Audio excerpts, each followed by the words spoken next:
Hello everyone, welcome back to my YouTube channel. I hope you all are doing good. So today we are discussing about adsorption at liquid surface and interface. So what is the adsorption? देखो, जब किसी चीज़ को किसी चीज़ में मिलाया जाता है तो वह उस चीज़ में ना मिलते हुए उसके ऊपर उसके सरफेस पर एक लेयर बना लेता है, उसी को एब्जॉर्प्शन कहते हैं। जैसे ये देखिए, एग्जांपल लिया मैंने। जैसे कोई एक मॉलिक्यूल है पहले से, इसमें हमको ये मॉलिक्यूल मिलाने हैं, ठीक है। तो सेकंड स्टेप में ये हमने इनको मिलाया,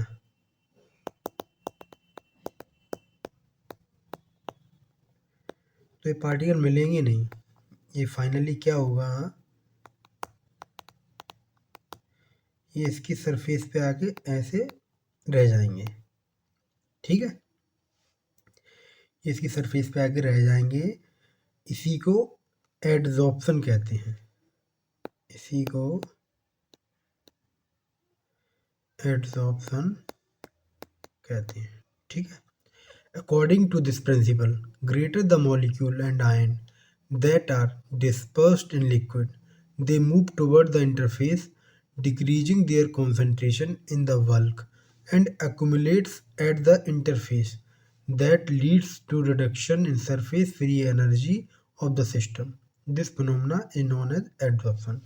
यही बात हमने बोली है। एडजॉर्प्शन बेसिकली, देखो,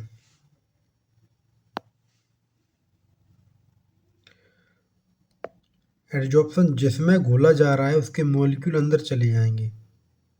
the phenomena of adsorption is the addition of atom, ions और मॉलिक्यूल फ्रॉम द गैस और लिक्विड, ठीक है। एडिशन का मतलब होता है अलग अलग तरह के मॉलिक्यूल के बीच में जब फोर्स लगता है, दो अलग अलग तरह के मॉलिक्यूल होंगे, उनके बीच में जो फोर्स लगेगा उसे एडिशिव फोर्स बोलेंगे। और कोहेशन फोर्स होता है, जो एक ही तरह के मॉलिक्यूल होते हैं उनके बीच में जो फोर्स लगता है उसे कोहेसिव फोर्स बोलते हैं, ठीक है।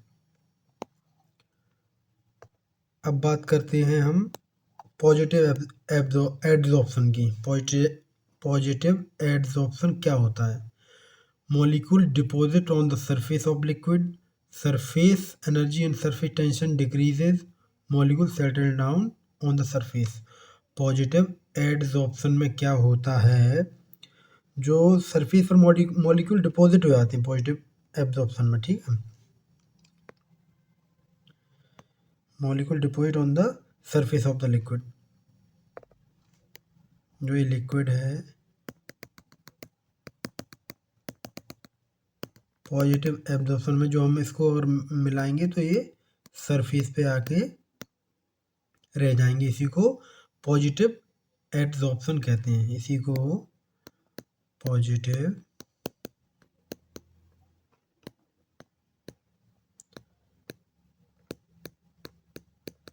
एब्जॉर्प्शन कहते हैं। अब बात करते हैं नेगेटिव एब्जॉर्प्शन की। तो नेगेटिव एब्जॉर्प्शन क्या होता है? Molecule does not deposit on the surface when mix with liquid, ठीक है। लिक्विड के साथ जब मिक्स करते हैं तो वो सरफेस पर डिपॉजिट नहीं होते हैं। Surface free energy and surface tension increases, जो सरफेस टेंशन होता है वो इंक्रीज हो जाता है। Molecule mixed with liquid, molecule liquid के साथ मिक्स हो जाते हैं। तो देखो क्या होता है, ये कंटेनर है, इसमें मॉलिक्यूल अंदर चले जाएंगे, इसके साथ मिल जाएंगे, इसे ही नेगेटिव एडजॉर्प्शन कहते हैं, ठीक है। और नेगेटिव एडजॉर्प्शन को ही एब्जॉर्बिंग फेस बोलते हैं, इसी को एब्जॉर्बिंग फेस भी बोलते हैं, एब्जॉर्बिंग फेस भी बोलते हैं, ठीक है। तो देखो, ये HLV सिस्टम दिया है, हाइड्रोफिलिक लिपोफिलिक बैलेंस सिस्टम। देखो इसमें क्या है, एडजॉर्बिंग, इसमें एक एडजॉर्बिंग फेस है और एक एब्जॉर्बिंग फेस है। वही ये पॉजिटिव एड्जॉर्प्शन हो गया, ये नेगेटिव एड्जॉर्प्शन हो गया। मॉलिक्यूल इसमें अंदर चले गए तो एब्जॉर्बिंग फेस हो गया, मॉलिक्यूल सरफेस पर हैं तो एड्जॉर्बिंग फेस मतलब बल्क फेस इसमें, ठीक है। HLV system hydrophilic lipophilic balance system. तो बेसिकली क्या होता है, हाइड्रोफिलिक का मतलब होता है वाटर लविंग। हाइड्रोफिलिक का मतलब होता है जो वाटर को लव करता है, वाटर के साथ आराम से बाइंड हो जाता है। और लिपोफिलिक में क्या होता है, लिपोफिलिक में लिपिड भी होते हैं, जैसे लिपिड लविंग होता है ये। इसमें हमारे फैट, ऑयल ये सब आते हैं, ठीक है।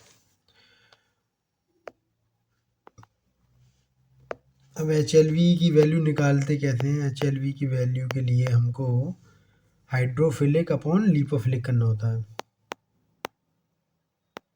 हाइड्रोफिलिक अपॉन लिपोफिलिक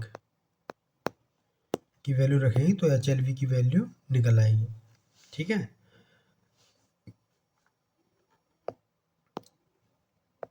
होता क्या है, वाटर डिस्पर्सिबल वाटर, इसमें क्या होता है, देखो देखो इसमें आप देख ही रहे होंगे, ये देखिए HLV system hydrophilic lipophilic balance system. HLV value indicate surfactant is lipophilic and soluble in oil, ठीक है। लिपोफिलिक होगा तो सॉल्युबल ऑयल में सॉल्युबल होगा वो।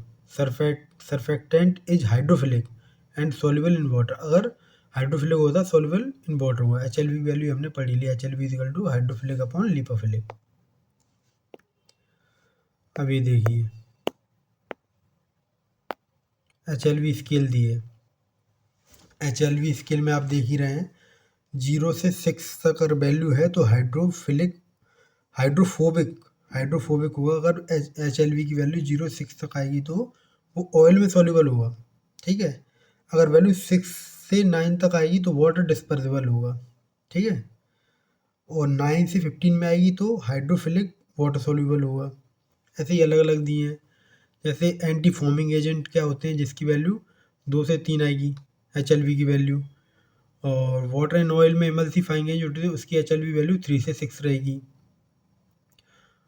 और वेटिंग एंड स्प्रेडिंग एजेंट होते हैं, उनकी HLV वैल्यू 7 से 9 होगी। और ये oil and water emulsifying agent रहेंगे, उसकी वैल्यू 8 से 16 रहेगी। डिटर्जेंट होंगे, उनकी वैल्यू HLV वैल्यू 13 से 15 होगी। सॉल्युबलाइजिंग एजेंट होंगे, उनकी HLV वैल्यू 15 से 18 होगी। सबसे ज़्यादा HLV वैल्यू सॉल्युबलाइजिंग एजेंट की होती है, ठीक है। और एंटी फॉर्मिंग एजेंट की 2 से 3 रहती है। तो क्या होता है, वाटर डिस्पर्सिबल जैसे अपना वाटर के साथ डिस्पर्स हो जाती है। जैसे मान लीजिए इनो लिया अपन ने और डिस्प्रिन टैबलेट ली, तो वो जैसे अपन उस पर रखेंगे वाटर में घोलेंगे तो सरफेस पे आ जाएगी वो। ऐसे ही वेटिंग एजेंट स्प्रेडिंग एजेंट 7 से 9 इसका HLV वैल्यू दी है, ठीक है। Oil and water emulsifying agent 18 to 16 होती है। ऐसा एमल्सिफाइंग एजेंट लेंगे जो वाटर में घुलता हो, ठीक है। जहाँ वाटर सबसे ज़्यादा मात्रा में रहता है, ऑयल एंड वाटर में वाटर ज़्यादा मात्रा में रहता है। डिटर्जेंट में क्या करता है, डिटर्जेंट का काम क्या होता है, जो डर्ट को रिमूव कर देता है, उसकी HLV वैल्यू 13 से 15 होती है। सॉल्युबलाइजिंग एजेंट की 15 से 18 होती है। अब बात करते हैं सर्फेक्टेंट की। सर्फेक्टेंट और surface acting agent, these are the substance which lower surface tension, these are the substance which lower surface tension of the liquid, जिनका सरफेस टेंशन कम होता है, ठीक है। Which lower the interfacial tension of two immiscible liquid are called surface active agent. जो interfacial tension होती है, surface tension और इंटरफेसियल टेंशन, होती है, देखो सरफेस टेंशन और इंटरफेसियल टेंशन मैंने आपको पहले वीडियो में बताया था। जब भी दो अलग अलग टाइप की जैसे सॉलिड सॉलिड लिया तो उनके बीच में जो फोर्स लग रहा है इंटरफेसियल लगता है, तो उसे इंटरफेसियल टेंशन कहते हैं। और जैसे मान लो कोई वाटर है और ऊपर से ग्लास है, उसके ऊपर से एयर आ रही है, तो एयर के कांटेक्ट में आ रही है तो सरफेस टेंशन बनता है। ठीक है। Such material have a tendency to get absorbing at surface of liquid और इंटरफेस ऑफ टू फेसेस। ठीक है। सरफेस एक्टिंग एजेंट जो लिक्विड की सरफेस टेंशन को कम कर देते हैं, जो लिक्विड की सरफेस टेंशन को कम कर देते हैं उन्हें सरफेस एक्टिव एजेंट बोलते हैं। दो इमर्सिबल लिक्विड, इमर्सिबल मतलब अघुलनशील, आपस में जो घुलते नहीं हैं, दो इमर्सिबल लिक्विड के बीच में इंटरफेस बनता है, इस कारण से वहाँ इंटरफेसियल टेंशन उत्पन्न हो जाती है। उसे कम करने के लिए यूज होता है, उसे ही सरफेस एक्टिंग एजेंट बोलते हैं। ठीक है।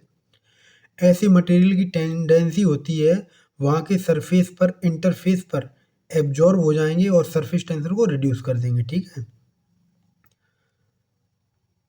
Surfactant are amphiphilic, which molecule or ion have certain favor for both polar and non-polar solvent. ठीक है। Depending upon the number of polar and non-polar nature groups, the amphiphilic may be called hydrophilic मतलब water, hydrophilic मतलब water loving, lipophilic मतलब oil loving, well balance मतलब दोनों का है।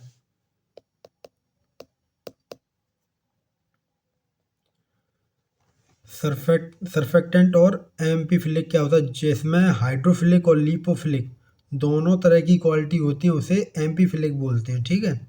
Polar या नॉन पोलर दोनों के लिए एक्टिविटी रखता है ये amphiphilic. Depending upon the number of polar and non polar nature group the amphiphilic may be called hydrophilic. जैसे हाइड्रोफिलिक मैंने कहा वाटर लविंग करेगा, हाइड्रोफिलिक मतलब पानी के साथ घुल जाएगा आराम से, लिपोफिलिक ऑयल में घुल जाएगा आराम से। ये मैंने आपको बता ही दिया।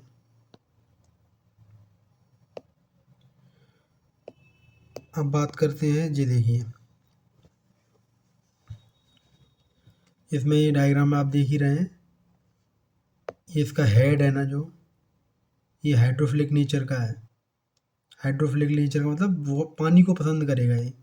और इसकी टेल है वो लिपोफिलिक मतलब ऑयल को पसंद करेगी। ये वाटर को हीट करेगी, ये ऑयल को हीट करेगा। हाइड्रोफिलिक जो हाइड्रोफिलिक है ये वाटर लविंग है, ऑयल हीटिंग है। ठीक है। लिपोफिलिक है, लिपोफिलिक ऑयल को पसंद करेगा, वाटर को डिसलाइक करेगा। ठीक है।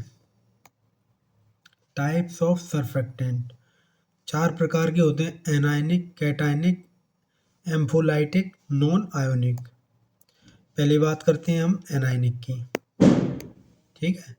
Anionic, it contain organic tail with negative charge on head and small positive charge molecule like ammonia. These are unpleasant in taste, so not suitable for internal use. Example alkali metal ammonia soap। क्या होता है, इनने बोला it contain organic tail, organic tail होती है negative charge on head, head पर negative charge रखता है, मतलब देखो जिसका हेड है इस पर ये नेगेटिव चार्ज रखेगा। और ये जो इसकी टेल होती है वो ऑर्गेनिक होती है। पॉजिटिव चार्ज वाला मॉलिक्यूल रखेंगे अपने पास। इम्प्लीजेंट इसकी स्मेल आती है, अच्छी नहीं आती, ख़राब सी आती है। इसमें अमोनिया का एग्जांपल है। ठीक है। पॉजिटिव आयन वाला मॉलिक्यूल रखेगा, देखो पॉजिटिव आयन वाला है अमोनिया। अब बात करते हैं हम कैटायनिक सरफेक्टेंट। कैटायनिक सरफेक्टेंट क्या होते हैं, इट कंटेन ऑर्गेनिक टेल, वही सेम बात,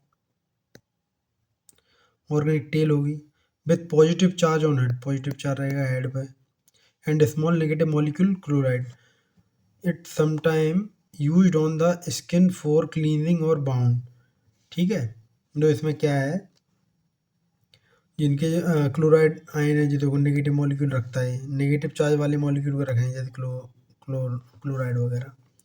ठीक है। और इसका यूज कहाँ होता है, क्लीनिंग और बाउंड, कभी कभी घाव को साफ करने के लिए स्किन पर लगा लेते हैं। ठीक है। अब बात करते हैं हम एम्पोलाइटिक। एम्फोलाइटिक और amphoteric surfactant. These surfactants sometimes referred as deuterionic molecule. It possesses both anionic or cationic group in the same molecule. They depend upon the pH of the system. The mostly used as co-surfactant that bond the detergency and forming power of anionic surfactant. Lectin, ammonia, acetic acid. तो देखिए इसमें क्या होता है, zwitter ion molecule क्या होते हैं। Zwitter ion molecule देखो, ये ज्यूटर आयन मॉलिक्यूल है। ज्यूटर आयन का मतलब ये है जिसके पास एनायनिक और कैटायनिक दोनों तरह की प्रॉपर्टी होती हैं, उसको ज्यूटर आयन कहते हैं। पीएच पर डिपेंड करता है। मोस्टली यूज्ड एज को सर्फेक्टेंट। मेन सर्फेक्टेंट की तरह काम नहीं करेगा, को सर्फेक्टेंट जैसी ज़रूरत पड़ेगी उस तरीके से ये काम करेगा। एनायनिक का काम क्या होता है, झाग बनाने की प्रॉपर्टी और डर्ट को रिमूव करने की प्रॉपर्टी होती है एनायनिक में, उस प्रॉपर्टी को ये बढ़ा देता है। अब बात करते हैं हम नॉन आयनिक सर्फेक्टेंट की। नॉन आयनिक में क्या होता है, they are non ionic but they does not ionize in water because their hydrophilic part consist of non dissociate molecule. They mostly used in pharmaceutical industry. They are resistant to pH. Example glycol। ठीक है, क्या होता है non ionic, जिसमें non ionic में क्या होता है, जिसमें किसी भी तरह का चार्ज नहीं होता है। नॉन आयनिक ना पॉजिटिव चार्ज होगा, वाटर में डालने पे पॉजिटिव और नेगेटिव में कन्वर्ट नहीं होते हैं। पानी में अगर डालेंगे तो पॉजिटिव और नेगेटिव में कन्वर्ट नहीं होंगे, ठीक है, में कन्वर्ट नहीं होंगे। Because their hydrophilic part consist of non dissociate molecule. इनका यूज ज़्यादातर फार्मास्यूटिकल इंडस्ट्री वगैरह में किया जाता है। ये कुछ समय के लिए पीएच की वैल्यू को रेसिस्ट कर देते हैं। जैसे मान लीजिए किसी चीज़ का पीएच बढ़ना नहीं है, रोकना है, तो उसमें नॉन आयनिक ये डाल देंगे जिससे पीएच स्टेबल हो जाएगा। अब बात करते हैं हम सॉल्वलाइजेशन की।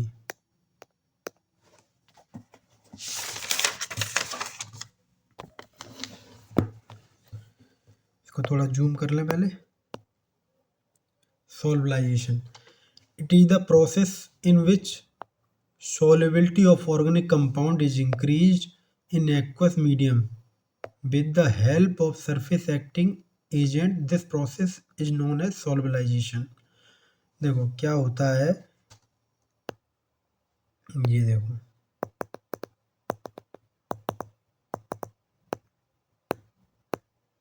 अगर वाटर के अंदर कोई ऑर्गेनिक कंपाउंड घुलने लग जाए तो वह घुलता नहीं है।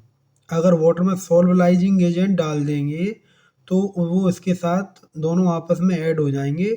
इसी प्रोसेस को सॉल्वलाइजेशन कहते हैं। जैसे मान लो, जैसे ये अपना ये पानी है, वाटर है, ये हमारा वाटर है, इसके अंदर हम ऑर्गेनिक कंपाउंड डालेंगे तो ये घुलता नहीं है। ऑर्गेनिक कंपाउंड डालेंगे तो ये घुलेगा नहीं। अगर इसमें सॉल्वलाइजेशन एजेंट ऐड कर देंगे तो ये घुल जाएगा। इसी प्रोसेस को सॉल्वलाइजेशन बोलते हैं, ठीक है। अब बात करते हैं डिटर्जेंसी की।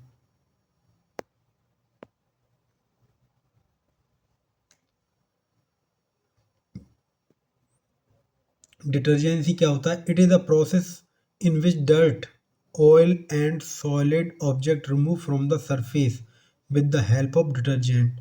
Note: basically made up with surfactant or itself surfactant. It works by reducing the adhesive force so dirt particle easily removed from the surface.